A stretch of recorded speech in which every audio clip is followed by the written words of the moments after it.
Gail's life, short as a human. We had almost 32 years.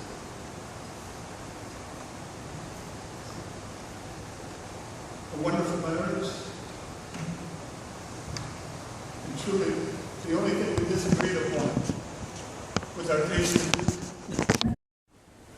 Gail loved very much.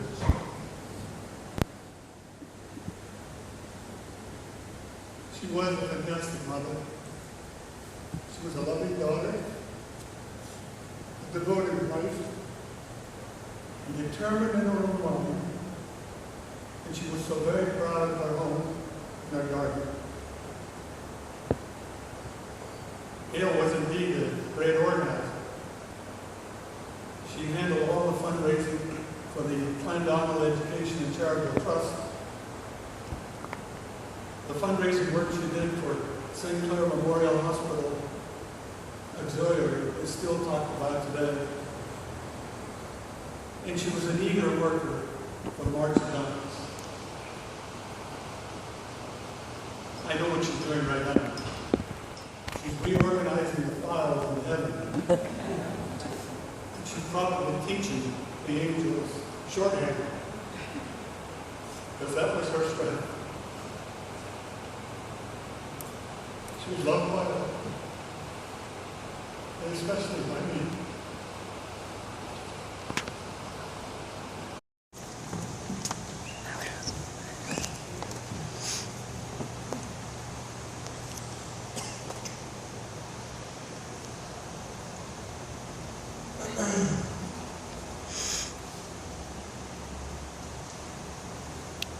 For those of you who don't know me, I'm Andrew. I'm Gail's son, only son. 28 years ago, for better or for worse, we became best friends. I was lucky enough to be able to take off from work since January when she was diagnosed and spend the last 7.5 months with her, almost around the clock. And we spoke several times about this memorial service and how it should take place. She stressed that she wanted to, as we mentioned earlier, celebrate her life. You know, that this is not a time that anyone should be shedding tears.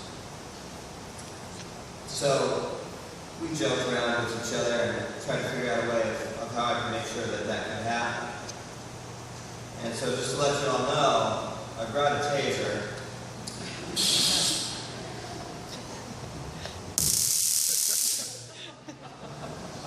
I'm willing to use it.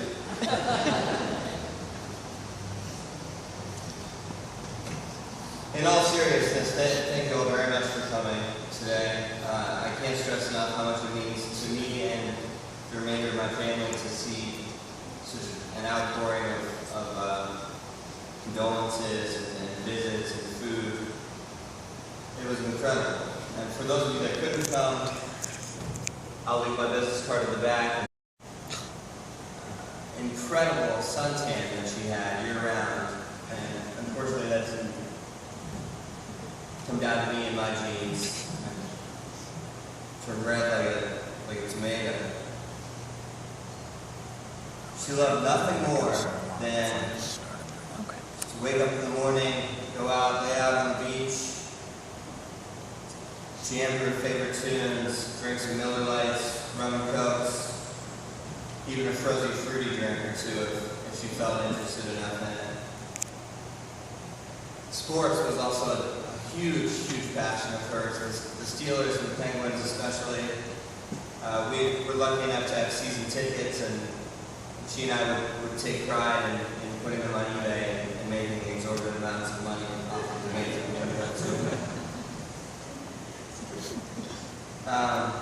She also would. I was working typically when the Penguins playoff tickets would go on sale, but she consistently got me tickets to every Stanley Cup playoff home game. I don't know how she did it. She must have set the alarm and hopped on there. And magical powers of Gail. She also helped me deal with the devastating defeats that we've all experienced as Pittsburgh fans examples because it hurts me to even think about it. I don't want to leave out the fact too that for the hockey games we had a box, and lo and behold, our box was right next to Mario Lemieux's, and I could never understand a word he was saying. And I would ask my mom, Mom, why can't I understand them? She said, oh, honey, they're speaking in French. And that's when I learned that there were foreign languages. One of her favorite stories to tell was that she actually got to pee with Michelle Pfeiffer because she was in the bathroom with her outside of the box at Civic Arena, this is now called Piece of Crap Arena. Her bathroom trick, which involved her going to the bathroom whenever there was a tight play going on, brought us at least a dozen crucial wins over the past decade and a half. I used to actually call her from college and scream at her from the bar and say, go to the bathroom, go to the bathroom. I don't think she appreciated it. She had an amazing music taste, a wide range, 70s, 80s, 90s, basically 92.9, the old one. Sorry, my mouth is a little bit dry. Is it fine? Excuse me. She was one of the most selfless human beings that I've ever met in my entire life. Just until the very end, she refused to let this illness affect our lives. I think it bothered her more that, I wouldn't say damage, but the stress that she was putting upon Dad and me and my Aunt Karen, who would come in for most of the week, almost every week, and the rest of the family that paid visits, on a regular basis. And it truly bothered her that, something that was her fault or her doing caused everyone to change their plans for her. She refused to let that illness affect the lives of others. She always said, she wasn't going to let this go on much longer because she saw what it was doing to everyone, and you had to consistently talk her out of it. As my dad mentioned earlier, she was an excellent gardener. She took pride in her flowers. We went out to Bednar's and Simmons this year, rode around in a wheelchair. She'd pick out what flowers she wanted. Then we would draw out a map of the house, and she'd literally just point and say, what color should go here, how they should be planted. It was just detailed, I'd say that much. Fun-loving, happy, uplifting, and there's so many words I could say about how happy she was. And some of my favorite things that we did together were trips that we would take to Kennywood Park. However, having said that, my mom hates rides. So we would go and we would play games and we would eat food. And so we'd eat corn dogs, french fries, ice cream, funnel cake, all of the above, and then leave with some cotton candy that would sit on the counter and nobody would eat and turn to mush. One other thing I was going to say that I can't remember though. So we went about 2 years ago, and my mom died. She was 56, but at Kennywood, it's 55 and over actually get free admission. And so we got there, and she was about 54 and a half. And I looked at the sign and I said, Mom, look, if we would have waited another 4 months, we would have gotten in for free. She didn't appreciate that. We also went to North Carolina. Amazing that we got there before she passed. Florida, trips to California, Las Vegas, the Bahamas for my 18th birthday to gamble. And a trip to Arizona, which especially I want to bring up because it was the hottest temperature that any of the three of us had ever experienced. I think it was like 114 or 115 degrees. So my mom and I had the bright idea that we should go crack an egg on the roof and see if it fries. It doesn't fry. It turns to mush and it sticks to that clay roof, and you basically leave a stain forever. It's probably still there.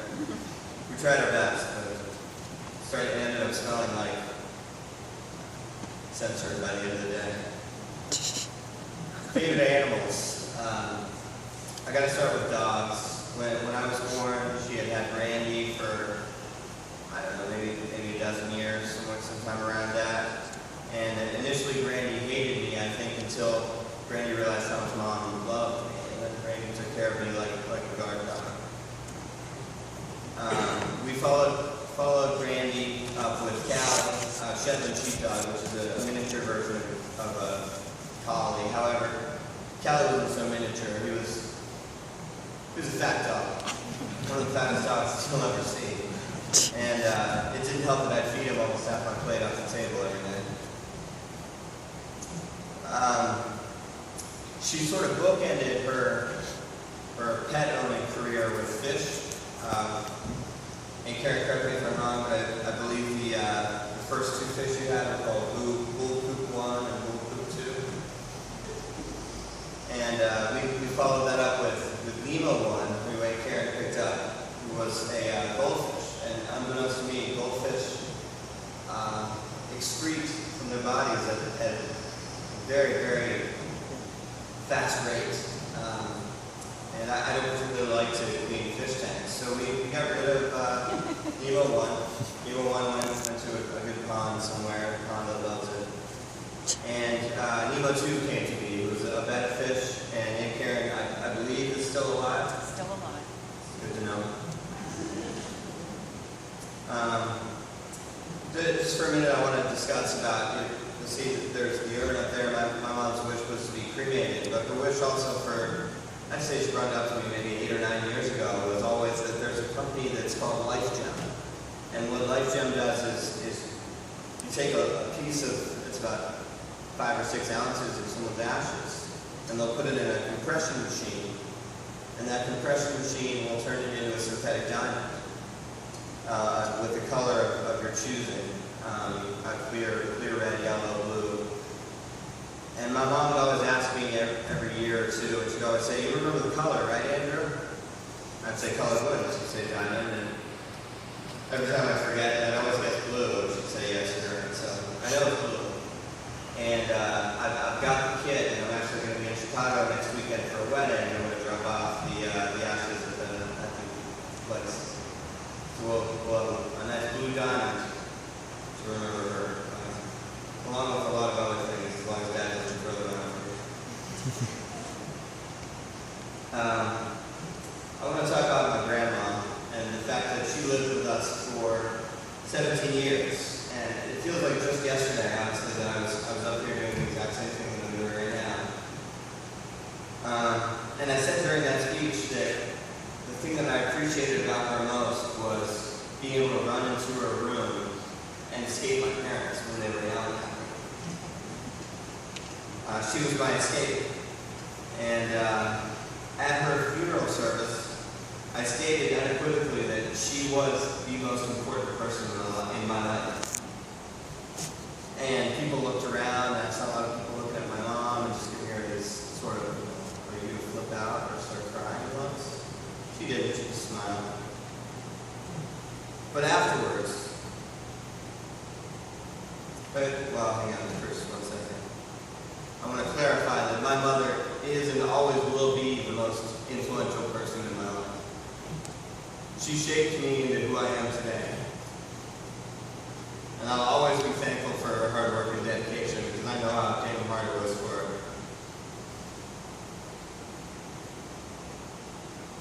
I might have to taste myself here. Hang on. She asked me point blank after my grandmother, the speech about my grandmother, when would it be her turn?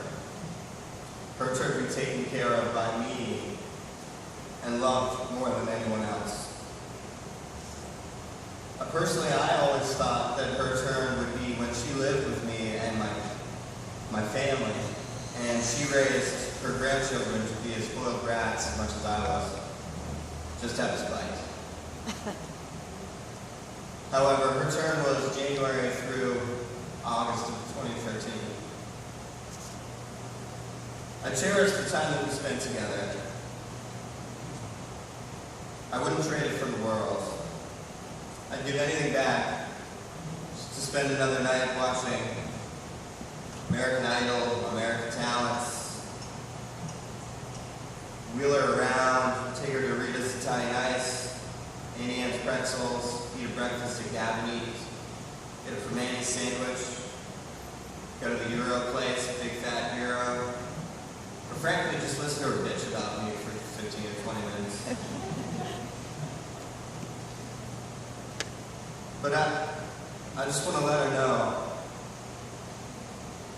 that it was her turn in 2013 and it will be her turn for the rest of my life. Although it's very unlikely in the Reed family that I would procreate a girl, I can promise my mom that Gail will be in her name. Let's just hope, for both of our sakes, that she's not nearly as rebellious as we were in our teenage years, or early 20s for that matter, or in my case, late 20s and maybe early 30s as well. Despite my mom's early departure, she will continue to shape me always through her advice and encouraging words, spoken many, many, many times before, many times than probably were should have been said.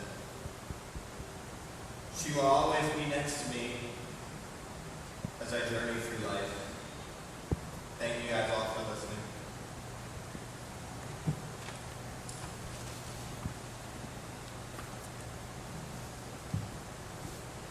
Next is Diane Karen.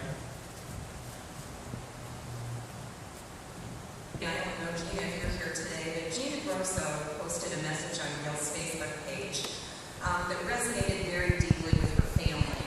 Not only because it was a thoughtful, considerate tribute to Gail, but it was also a spirited account of her life and how incredible she was. So Gina, I didn't ask your permission, so too bad, I'm really sad about this. But Gina wrote, and I'm going to quote this directly, Gail was an amazing woman. She will truly be missed, but not forgotten. I could list 1,000 things I've learned from her, but these are some of my favorites. I've tried my best to live them for years, and I always will. Well, many of you took the time to add your own Gail's life lessons, which I'd like to share with you at this time. Remember, running out of money for pizza and beer is considered to be a legitimate emergency. Number 2, sand and sun warm the heart and soul, and everybody looks better in the tan. Number 3, visors are a must, and your hair will still look fabulous. Number 4, a cold Miller Lite and a Bacardi and Coke can make any day better, even just a little bit. Number 5, flowers are important. Plant some every year, no matter what. Number 6, broken ovens and garbage disposal explosions don't make horrible holiday tragedies. They just make laughable holiday memories. Number 7, a funny gift is far more valuable than a good gift.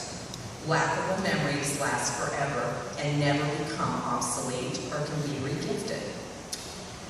Number 8, crank the tunes, grab a kitchen spoon, and sing out loud. A little dancing queen is good for the soul.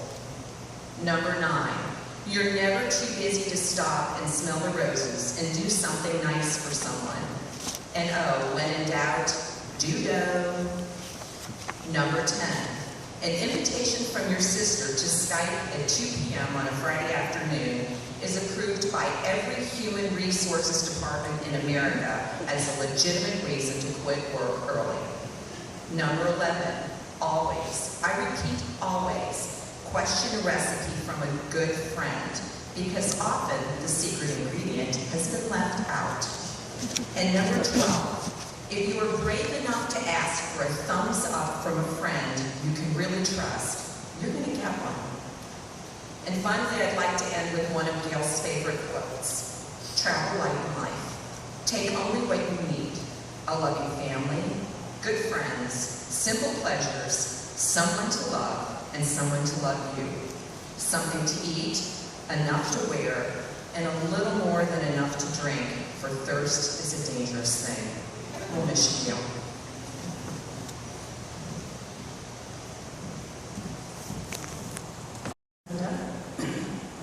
As a little girl, my sister was thin, gangly, and not-neat. Her teeth were far too big for her tiny little face. Her eyes so bad that she needed big, thick Coke bottle glasses. She sucked her thumb as a toddler, and while doing that, she had the annoying habit of twirling her oh-so-curly hair with her fingers. As a result, she had a weird little bald spot on the side of her head. Even after she stopped sucking her thumb, she continued to twirl, so the bald spot remained. I, being a far superior teenage older sister, was convinced that Gail was forever doomed to a life of epic social failure.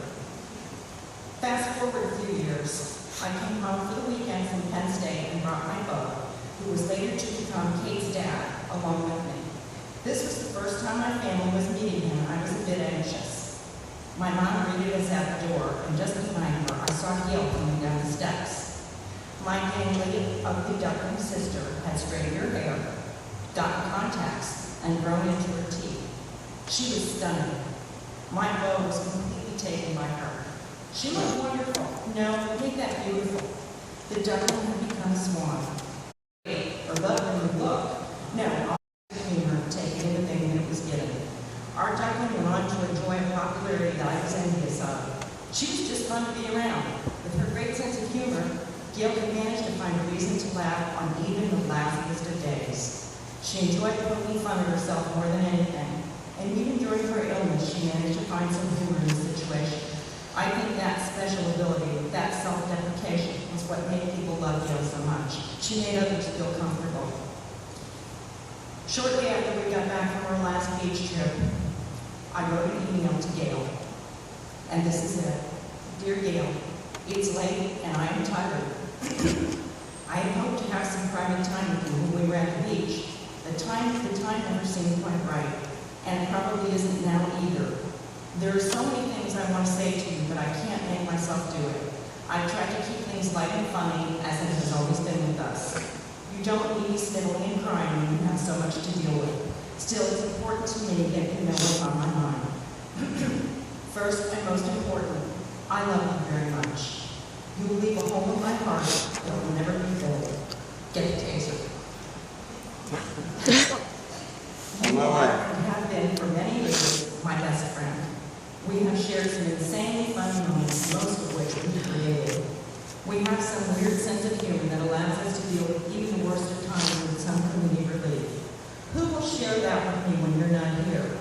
Who will appreciate a calendar full of photos of dog poop?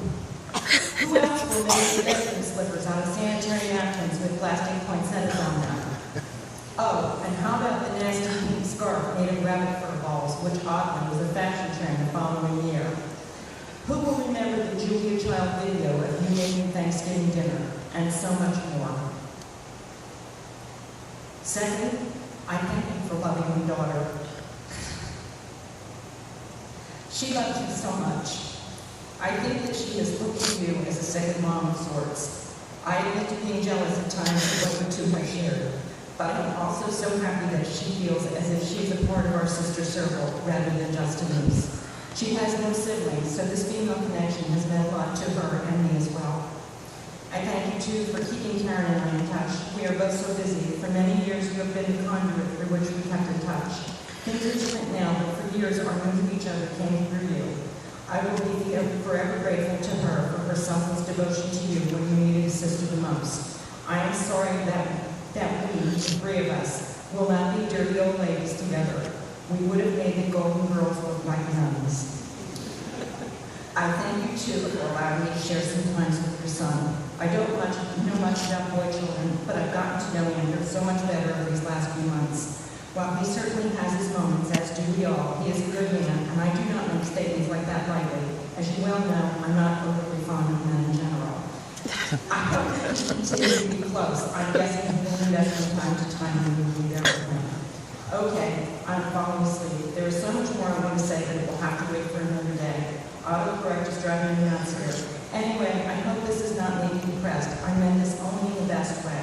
You need to know how special you are to me. Lastly, thank you for smiling and laughing through the awful pain for us. I love you.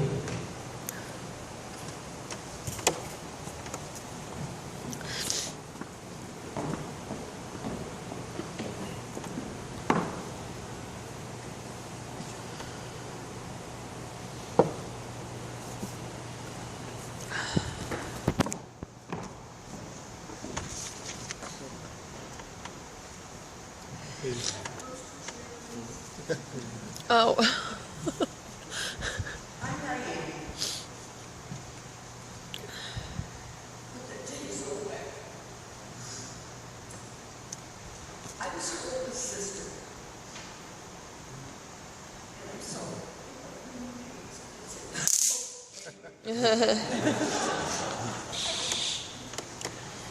I wanted Jackson today because Kelly was too early for her.